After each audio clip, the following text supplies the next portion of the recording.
Today I want to recap the Week 1 Sunday games in a new segment that I'm debuting tonight, and all that's coming up after the bumper. Don't be cornering me. Hold up. Time.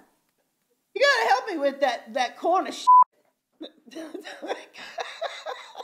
What's up, kinfolk? It's RJ Young. I am not on a step mill. Consider hitting the like and subscribe button because I upload a video every single day. It's always college football related, sports related. We have a good time. Today, I want to recap Week 1 Sunday slate of the NFL in a new weekly segment that I am debuting tonight, where I go around through the games and we talk about them with, jokes. And goodness me, am I wearing one across my chest right now, which I promise we'll get to. So let's just get started, subscribe to the RJ Young Show podcast, wherever it is you get your podcasts. We do the live shows on Mondays and Wednesdays, and we have a special guest on Saturdays.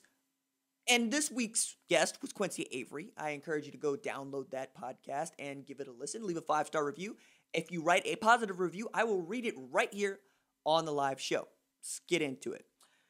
Josh Allen passed for 300 yards against the Jets in a 27-17 win for the Bills over the Jets.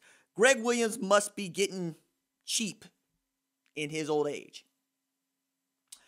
Clyde Edwards-Helaire ran for 138 yards in his first game as a pro in the Chiefs' 34-20 win against Houston. That's 28 more yards than he ran for in the national title game, and the number of dead bodies that he left on the floor against OU in the Peach Bowl. The Detroit Lions lost to a team led by Mitch Trubisky 27-23, proving if you believe in yourself, anything is possible. Cam Newton led the Patriots to a 21-11 win against the Miami Dolphins in an effort that Boston Sports Radio will give entirely to Bill Belichick and their Brady Was Here power rankings. The Eagles blew a 17-point lead to a team purposefully named Football Team, 27-17, and I love this song. Josh Jacobs is from North Tulsa, was a no-star recruit who was homeless before he earned an offer from Alabama and led the Vegas Raiders to a 34-30 win against Christian McCaffrey. Respect will be paid. Lamar Jackson put on for his people, and Baker is an embarrassment to his. The score was 38-6, but it could have been better, but Odell Beckham chose to play anyway. Kyler Murray and the Arizona Cardinals beat the defending NFC champion 49ers 24-20 in the Bay. Short Kings, mama, hey. Look, as Jimmy G's eyes are probably still closed today as he's trying to complete passes. If I told you Matt Ryan threw for 450 yards against the Seattle Seahawks, you'd tell me he found a way to blow a 28-point lead against New England in the second half of the Super Bowl. So of course he lost 38-25 in Atlanta. The Packers drafted a quarterback in the first round. Naturally, Aaron Rodgers responded with 32 of 44 for 364 yards with 4 touchdowns in a 43-34 shellacking of the entire state of Minnesota.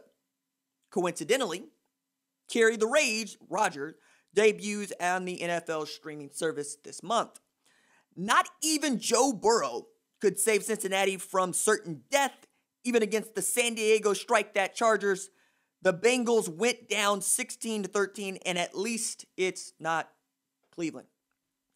I picked Jacksonville on ESPN Radio to beat the Colts because Phil Rivers is a year older than Lincoln Riley, and the Jags are quarterbacked by Uncle Rico. Take the guy who can throw the football over the mountains and not the guy with an arm like a Dollar Tree water pistol. In a duel of 40-plus-year-old quarterbacks, the winner was a 26-year-old Jameis Winston. The total score, 34-23, is 30 years younger than Pro-Am golfer Tom Brady and the original too-short quarterback, Drew Brees. Brady has played more games at quarterback than any other in NFL history, with 327 and counting. He became the oldest player in the history of the league to score a TD at 43. Ponce de Leon went looking for a fountain of youth in Florida too, Tom. He found humiliation, mutilation, and certain death. Finally, the Dallas Cowboys lost to the Los Angeles Rams 20-17 in a fireable offense for both Mike Nolan and the NFL referees, because apparently I'm going to get called for offensive pass interference for holding the door open tomorrow morning, because that's essentially what Michael Gallup got called for against Jalen Ramsey, who went James Harden flopping to get the call to seal the win for his Los Angeles Rams. Look, I understand. Not everybody's here for Dallas. Hell, I'm not all the way here for Dallas most of the time. But after what I saw tonight, I cannot say with any sort of confidence that this is not an 8-8 squad. I thought perhaps we were going to compete for a Super Bowl. I thought that was going to be. It was going to be us versus the Chiefs or the Baltimore Ravens. No. What I got was some dude from Texas Tech at right tackle was getting abused by Aaron Donald. No. What I got was Blake Jarwin torn ACL. That's what I got. What I got was false starts and encroachments. What I got was DeMarcus Lawrence, who's proven he's not even worth a restructured deal. What I got is ridiculously bad secondary play. What I got was Tyler Higbee lined up against Daryl Worley, getting anything he wanted. What I got was the remote control Jared Goff throwing passes at 4 yards a clip, making over $100 million. What I got is a reminder that Tony Romo gets paid $900,000 to call football games, while Cam Newton makes $1.1 million total to win them. You could tell me, as I take this thing out of my mouth what it is, that the Dallas Cowboys aren't good. I'll be with that. You can tell me that the Dallas Cowboys do not deserve any of the ink that's been spilled for them. I would be with that. But you cannot tell me that that Mike McCarthy did not come out with a good game plan. You can't tell me that Dak Prescott didn't do everything he could. Couldn't tell me that Zeke Elliott wasn't out there eating. What I saw, though, was Malcolm Brown. Fat C.J. Anderson's ghost Malcolm Brown. Go straight at this front seven of the Dallas Cowboys. And not only heard it, but watch Leighton Vander Esch become the new Sean Lee. No, it's not a good look.